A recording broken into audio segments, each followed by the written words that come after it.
بسم اللہ الرحمن الرحیم۔ السلام علیکم ورحمۃ اللہ وبرکاتہ۔ 100 برائیاں مٹا دینے والا کلمہ۔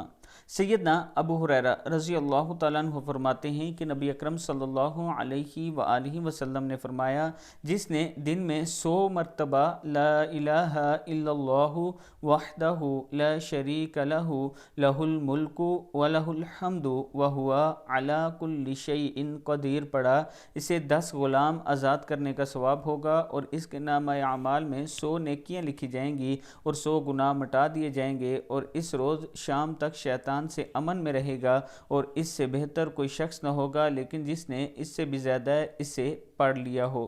یعنی اگر جو آپ سے زیادہ پڑھ لے وہ آپ سے بہتر ہے، اگر آپ سے کم پڑھتا ہے تو آپ سے بہتر نہیں ہے۔ اس ویڈیو کو آپ دوستوں نے آگے ضرور شیئر کرنا ہے اور چینل کو سبسکرائب کرنا ہے، اور یہ سوشل میڈیا پر مجھے ضرور فالو کریں۔ السلام علیکم ورحمۃ اللہ وبرکاتہ۔